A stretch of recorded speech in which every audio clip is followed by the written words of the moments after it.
और अपनी कृपा चालू कर देते हैं उस पर। अब तेरा भाग्य के हिसाब से नहीं चलेगा, मेरी कृपा के हिसाब से चलेगा।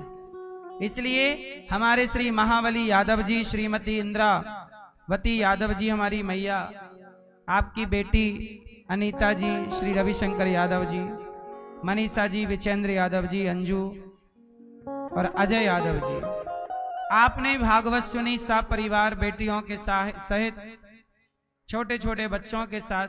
तो अब आप लोग ना अपने भाग्य के भरोसे नहीं, अब आपके भाग्य के ऊपर भगवान की कृपा का हाथ है, ये कृपा है। इसलिए भागवत जरूर सुनना चाहिए। अभी 25 तारीख से यहाँ भागवत जी के पोथी पाठ बैठेंगे। आप लोग भी अपने पितरों के लिए, पूर्वजों की सदगति के लिए भागवत जी करा सकते हैं, पाठ बिठा सकते हैं। आप भी, कार्तिक का माह चल रहा है। अच्छा, अभी नवंबर में 26 नवंबर से यहाँ ब्रजमंडल की 84 कोस की यात्रा होगी।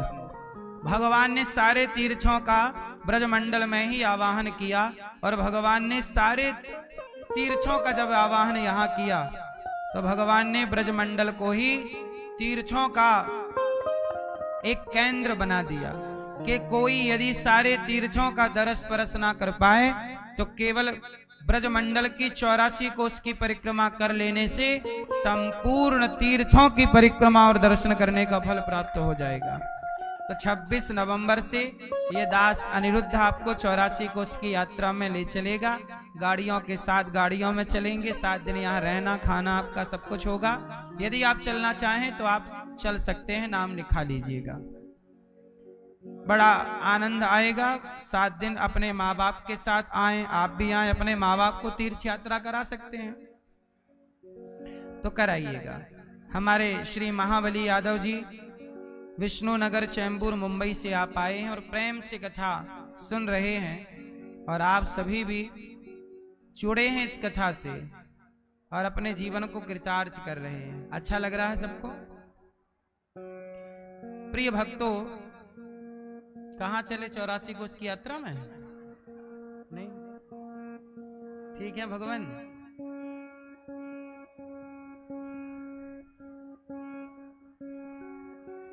तो भगवान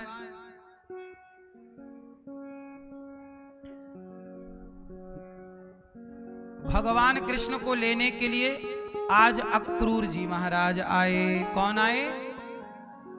अक्रूर जी को कंस ने भेजा, जाओ कृष्ण को ले आओ।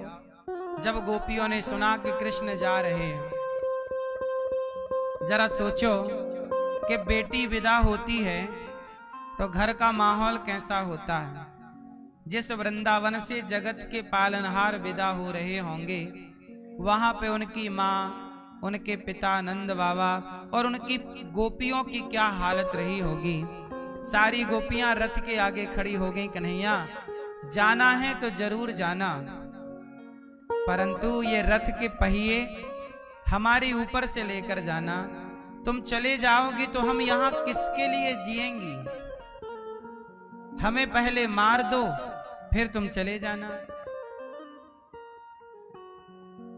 कन्हैया बोले, सखियो हम तुमसे प्रेम करते हैं, और जिससे प्रेम करते हैं उससे कोई मारता थोड़ी है। तो गोपियां बोली, प्रेम करने वाला छोड़कर भी तो नहीं जाता। भगवान बोले, सखियो अच्छा भगवान स्पष्ट कैसे कहते कि मुझे कंस को मारने जाना है? भगवान ने बहाना क्या रखा कि मैं मथुरा में मेला देखने जा रहा हूं। भगवान बोले, बस 2 दिन की बात है, मैं 2 दिन बाद तो आ जाऊंगा। गोपियों को भगवान ने विश्वास दिलाया, मैं 2 दिन बाद आऊंगा, और चले भगवान मथुरा की ओर। गोपियां तसल्ली रखती हैं कि चलो 2 दिन बाद आ जाएंगे, लेकिन कन्हैया से राधा रानी बोली कि श्याम सुंदर, क्या हम तुम्हारे बिना 2 दिन रह लेंगे? क्या तुम हमारे बिना 2 दिन रह लोगे? ये 2 दिन भी कितना बड़ा है ना मेरी माँ। जिससे प्रेम करते हैं उसके बिना 2 दिन कैसे कोई रह सकता है? राधा रानी बोली कि प्रभु मैं कैसे रहूं, समझाया, तब भगवान ने अपनी बांसुरी राधा रानी को दे दी कि बांसुरी आप रखो, मैं आऊंगा जरूर। चले भगवान मथुरा। जैसे ही मथुरा की ओर रथ पर बैठ के जाने लगे, यशोदा मैया आई, कन्हैया ओ लाला बेटा ऐसे मत जा, ये तेरे लिए मक्खन रोटी लाई हूं, मक्खन रोटी खा के जा। कन्हैया तू अपनी मैया को छोड़ के जा रहा? कन्हैया बोले मैया मैं तो को कैसे छोड़ूं, मैं तो को छोड़ के ना जा रहे हूं मैया। तो लाला तू क्यों जा रहा है? मैया जानो ही पड़े। अब भगवान चले। भगवान जब चले तो मथुरा पहुंचे। मथुरा में भगवान ने लीला की। क्या लीला थी मथुरा की? मथुरा में भगवान ने धोबी पर कृपा की। अब गोपियां रो रही हैं, समझा बुझा करके भगवान मथुरा चले गए। जैसे ही मथुरा गए तो मथुरा में एक धोबी कपड़ों का गट्ठा लेके जा रहा था। भगवान बोले मामा जी राम राम। धोबी बोला आप कौन? हम तुम्हारे भांजे। कैसे भांजे? बोले ये जो कंस है ना ये हमारे मामा हैं, और मामा के गांव में जितने मिल जाएं सब मामा, छोटा मामा, बड़ा मामा, सब मामा। अच्छा ठीक है। धोबी बोला तुमने बाप की राज में ऐसे कपड़े देखे हैं? वो कंस के कपड़े ले जा रहा था नए। भगवान ने कहा तुम बाप तक चले गए। एक थप्पड़ मारा भगवान ने धोबी का। गोविंदाय नमो नमः। आज धोबी का उद्धार हो गया। ये धोबी कौन था ये जरा समझने की बात है। जब भगवान राम सीता मैया के साथ अयोध्या के राजा बने, राम राजा सिया जी रानी, तो एक धोबी के कहने से सीता मां को वनवास जाना पड़ा था। किसके कहने से? अच्छा आप लोग बताओ कि सीता मां के वनवास जाने में राम दोषी है, सीता मां दोषी है या प्रजा दोषी है? आपके हिसाब से दोष किसका है? किसका किसका दोष है? किसका? राम चाहते थे क्या कि मेरी सीता वनवास जाए? कौन चाहता था कि सीता वनवास जाए? प्रजा। एक धोबी अपनी पत्नी से बोला कि तुम रात को कहां थी? पत्नी बोली कि मैं पानी बरसने लग गया तो लौटी नहीं। धोबी की पत्नी बोली कि मैं केवट भैया के कुटिया पर रात को रुक गई, वहां उसकी पत्नी भी थी, उसके बच्चे थे, मैं रुक गई। नदी में पानी था, बारिश हो रही थी, नाव चल ना पाई। धोबी बोला ना अब तुम रात किसी के घर रुक चुकी हो, मैं कोई राम थोड़ी हूं जो रावण के घर रहने वाली सीता को स्वीकार कर लें। ऐसी बातें समाज में जल्दी फैलती हैं। लो भैया उस धोबी के इतना कहते ही सारे नगर में हल्ला हो गया कि सीता भी तो रावण के यहां रहकर आई हैं। पता नहीं पवित्र हैं कि अपवित्र हैं, सही है कि गलत है। अब सीता मैया पर ना प्रजा ने दोष लगा दिया, आरोप लगा दिया। क्या आरोप लगाए प्रजा ने? प्रजा ए भैया चुप रहो।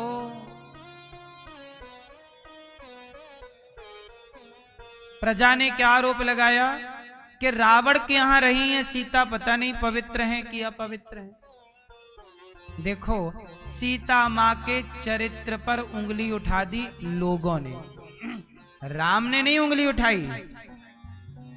किसने उंगली उठाई? लोगों ने, प्रजा ने। कहा कि पता नहीं शुद्ध हैं। सब लोग बोले कि सीता जी को अग्नि परीक्षा देनी चाहिए। बताया गया कि अग्नि परीक्षा तो वो दे चुकी हैं। अरे बोले हम लोगों ने थोड़ी देखा है, कोई अयोध्या में थोड़ी अग्नि परीक्षा हुई, लंका में दी थी, पता नहीं किसी ने देखा कि नहीं देखा। हमारे सामने दें तो जाने। लो भैया प्रजा पीछे पड़ गई, लोग पीछे पड़ गए। किसके? सीता मैया के। क्या बोले कि आग में जलो, अग्नि परीक्षा दो।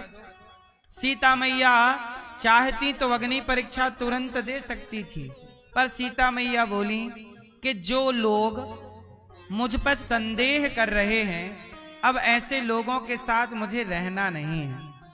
सीता मैया ने राम जी से कहा, प्रभु अब मुझे आज्ञा दो, मैं अब इस धरती से जाना चाहती हूँ। मुझे ऐसे लोगों के बीच में नहीं रहना जहां लोगों को मुझ पर भरोसा ही ना हो। तो राम जी ने कहा कि आप परीक्षा दे दो। सीता जी ने कहा मैं दे तो दूं, लेकिन परीक्षा देके मैं पवित्र भी रहूं, लेकिन ऐसे लोगों के साथ जिन्हें भरोसा ही ना हो, उनके साथ कैसे रहा जाए। हे प्रभु, आपके बच्चे मेरे गर्भ में हैं।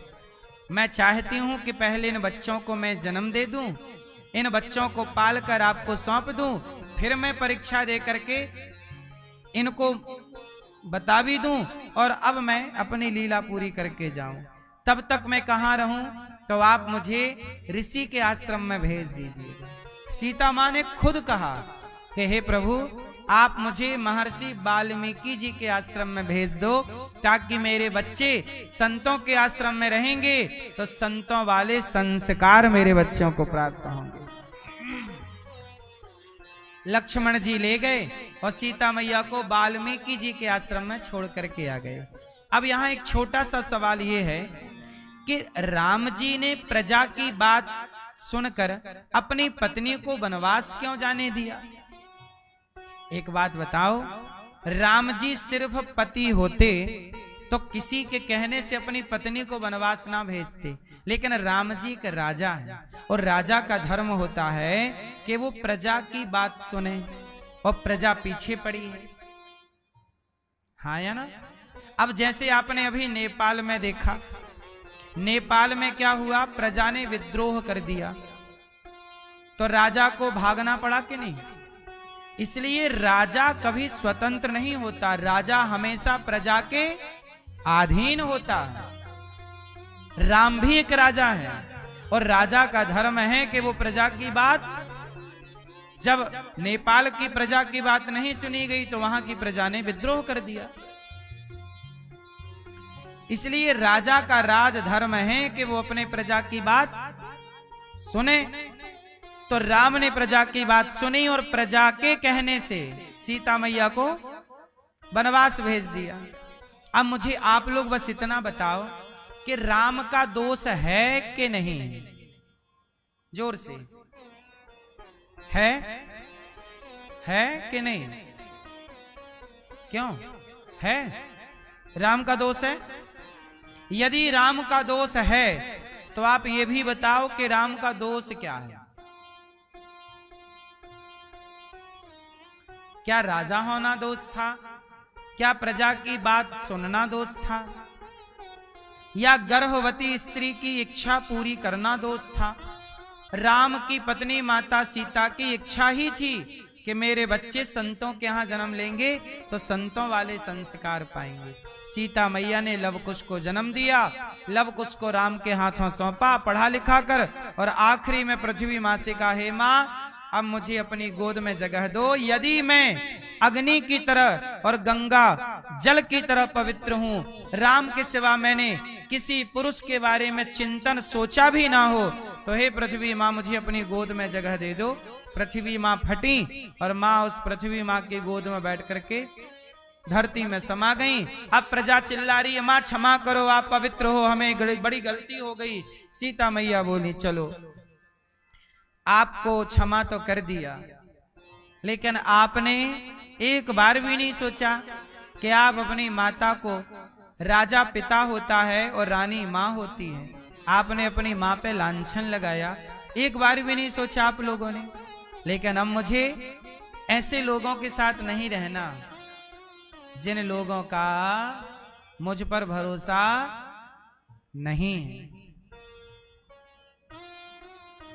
इसलिए कहता हूं कि किसी को भी कुछ भी मत बोला करो। आप लोगों का ना मुंह है, तो किसी को भी आप कुछ भी बोल देते हो, अरे वो तो ऐसे ही हैं, वो तो वैसे ही हैं, मुंह उठाए बोल दिया, जो मुंह पे आया बोल दिया।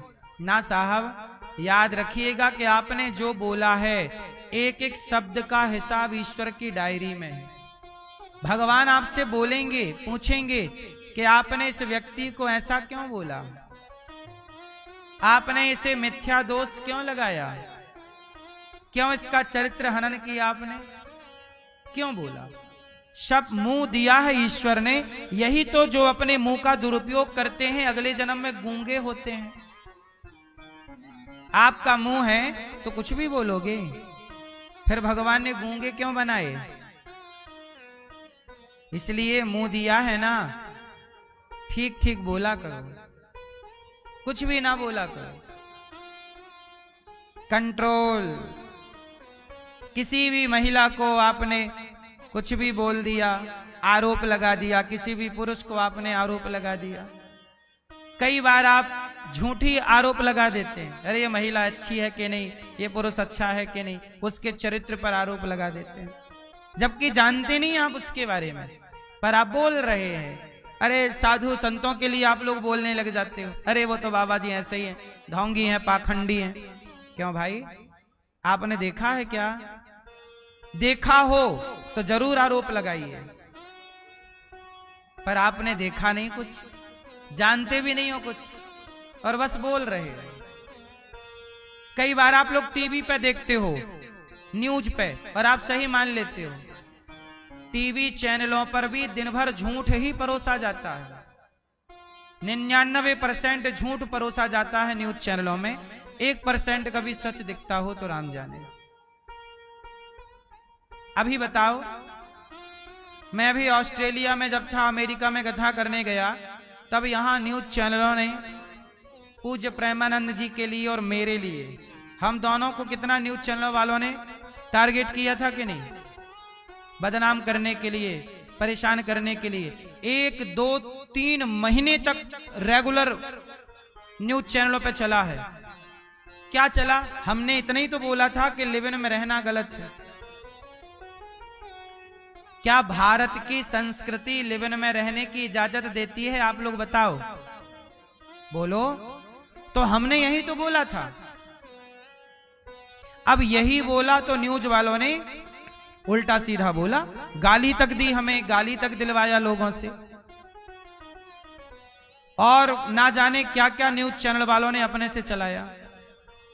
अब बताओ, अब ये न्यूज चैनलों को यदि देख के आप सच मान लोगे तो बताइए, आप तो मुझे भी गलत मान लोगे, है ना? आप गौरी गोपाल आइए और यहाँ की सेवाओं को देखिए। यहाँ 300 माताएं रहती हैं, इन माओं की सेवा होती है, ये बात किसी न्यूज चैनल ने नहीं दिखाई, 1-2 को छोड़कर। यहाँ 30,000 लोग भोजन करते हैं, सबको फ्री मिलता है, ये अच्छी बात किसी न्यूज चैनल ने नहीं दिखाई। लिव इन का विरोध आपने क्यों कर दिया? क्योंकि इन लोगों को लिव इन में, ये खुद रहते हैं ना, अपने बेटा बेटियों को लिव इन में रखते हैं, तो इन्हें पसंद नहीं आई मेरी बात तो विरोध किया। अरे संत सही नहीं बोलेगा तो का मुंह दिखाई तुम्हारी बोले? हमें वोट तो चाहिए नहीं कि नेताओं की तरह हम ठकुर सुहाती करें। भाई संत सही नहीं बोलेगा तो कौन बोलेगा? अच्छा लगे बुरा लगे बोलना तो है। इसलिए कहता हूं कि आप लोग भी किसी को भी कुछ भी मत बोला करो। यही तो था उस जमाने में, यदि न्यूज चैनल होते तो सीता मैया को गलत ठहरा देते कि नहीं? और ठहरा ही दिया समाज ने। बोलो हाँ। क्या सीता मां दोषी थी? सीता मां निर्दोष थी, तब के समाज ने भी निर्दोष सीता मैया को दोषी बना दिया था। तो आज के समाज भी कुछ ऐसा है जो निर्दोष को दोषी बनाता है। आज भी तो ऐसे ही लोग हैं। कितने लोग मुझे गालियां देते रहते हैं, मेरे बारे में बोलते रहते, अरे वो तो ढोंगी हैं, पाखंडी हैं। तो उनसे बोलो कि भाई साहब, गौरी गोपाल आश्रम में 310 माएँ रहती हैं, जिनके बच्चे घर से निकाल देते हैं, उन माओं की दवाई कराना, सेवा करना, लाखों रुपए खर्च होता है माओं की दवाई में, तो ये दास करता है। इसी आप पाखंड बोलते हो, तो ऐसे पाखंडी आप भी बन के दिखाओ, आप भी किसी की मदद करो। गौरी गोपाल गुरुकुल चलता है, 150 बच्चे पढ़ते हैं। यदि किसी गरीब बच्चे को पढ़ाना पाखंड है, तो ऐसा पाखंडी सबको होना चाहिए फिर। क्यों? यहाँ 30,000 लोगों को भरपेट भोजन मिलता है। ये बात सही है या गलत है जो मैं बोल रहा हूं? हजारों भक्तों के लिए अखंड रसोई चल रही है। अब क्या ये पाखंड है? तुम करा लो रसोई, तुम्हारे द्वार पे 10 लोग आ जाते हैं, तुम्हारे आलू टमाटर की व्यवस्था बिगड़ जाती है। और यहां तो हजारों लोग रोज आते हैं, दिन भर भोजन बंटता है। अपमान कर देना बहुत सरल है, गाली दे देना बहुत सरल है, पर धरा पे उतर के काम करना, सेवा करना बहुत कठिन है साहब। लोग कर नहीं पाते, इसलिए वो गाली देते हैं। अक्सर याद रखिएगा, कल मेरे पास यहां जज आए थे, जज, हाई कोर्ट के, सुप्रीम कोर्ट के कुछ जज आए थे, 4-6 जज थे। सबको मैंने दर्शन कराया यहाँ की सेवाओं का। वो जज थे, रो पड़े साहब, आंखों से आंसू बह रहे थे जजों की, कि महाराज हम लोग तो जज हैं, हम लोग न्याय करते हैं, लेकिन गौरी गोपाल की जो सेवाएं हमने देखी हैं, ये उस न्याय से भी बड़ा न्याय है कि जिन माओं के अपने बेटों ने अन्याय किया, उन माओं को न्याय गौरी गोपाल में मिला। न्याय क्या है? माओं को बेटों ने अपमानित करके निकाला, उन्हें सम्मान गौरी गोपाल में मिला। उनका बेटा बनकर मैंने उन माओं के पांव दबाने की कोशिश की, उनके होंठों पे मुस्कान लाने की कोशिश की। इन माओं की दवाई उनके बच्चों ने नहीं कराई। दवाई कराने का नंबर आया, बच्चों को लगा कि खर्चा होगा 1,00,000-2 लाख, घर से निकाल दिया। उन माओं को दवाई करा के स्वस्थ करने की सेवा ये दास ने ली। फिर भी ये समाज, फिर भी लोग, कुछ लोग मुझ पे आरोप लगाते हैं कि ढोंग करते हैं, पाखंड करते हैं। लोग तो ये भी कहते हैं अनिरुद्धाचार्य लूटते हैं। पूछना जरा इन गधों से कि तुम्हारे घर में कौन सा हमने डाका डाल दिया? तुम्हें कौन सा लूट लिया? तुम कितने लुट गए? तुमने कितने रुपए दे दिए? पूछो। लेकिन बोलना है बस, देखना नहीं है काम को। सेवा को देखोगे समझ में आएगा। गौरी गोपाल की सेवाओं को किस किसने अपनी आंखों से देखा है? देखा है? बताइए। ये सेवाएं क्या किसी एक व्यक्ति के बस की है? जबकि मेरे ना कोई व्यापार है, ना कोई बिजनेस है। आप सबसे भिक्षा मांग मांग कर सेवा करता हूं। लोग कहते हैं भीख मांग के कर रहा है, तो भीख मांग के तो कर रहे हैं साहब। चोरी आप क्या चाहते हैं, चोरी करके करें? नहीं, भिक्षा मांग कर सेवा करना धर्म है या नहीं? दूसरों के लिए यदि बच्चा भूखा होता है ना, तो माँ रोटी मांगती है, भैया मेरा बेटा भूखा है, भूख मुझे भी लगी पर मुझे मत दे, मेरे बच्चे को रोटी दे दे। यदि बच्चा भूखा है तो माँ भी रोटी मांगती है, और उस समय उसका रोटी मांगना धर्म है कि भीख मांगकर वो किसी को खिला रही है। यदि भीख मांगकर भी किसी को खिलाया जाए तो इससे बड़ा कोई पुण्य नहीं है साहब। गौरी गोपाल आश्रम में हजारों संत भोजन करते हैं।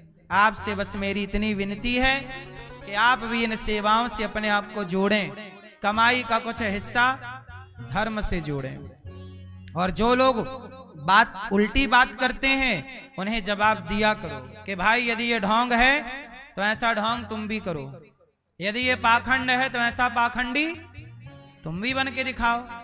तुम्हारे भी तो 2 हाथ हैं, कौन से तुम्हारे हाथ कट गए हैं? भाई हम भीख मांगते हैं, तुम भी मांग लो। तुम्हारा मुंह किसने पकड़ा है?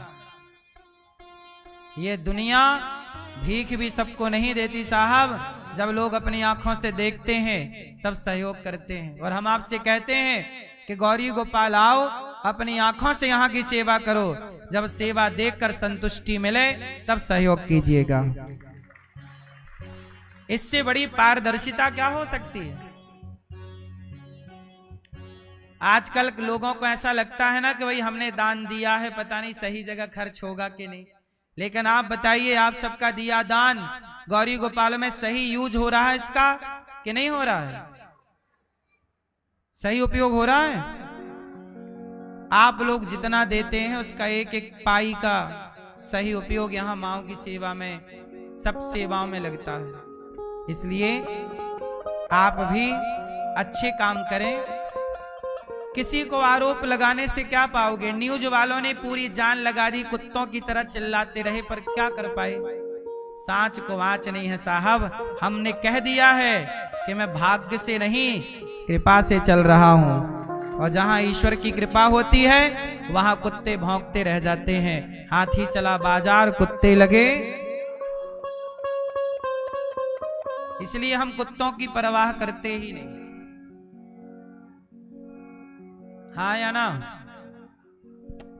लेकिन आप लोगों से प्रार्थना करते हैं कि यदि आपने सेवाओं को देखा है तो आप लोगों को बताइए। यदि उनको भ्रम है, गौरी गोपाल के प्रति संदेह है, तो आप उनका संदेह मिटाइए कि भाई हम देख कर आए हैं, तुम भी, आप उनको भी प्रेरित करो, चलो हम तुमको दिखाते हैं, आओ, कभी भी आओ।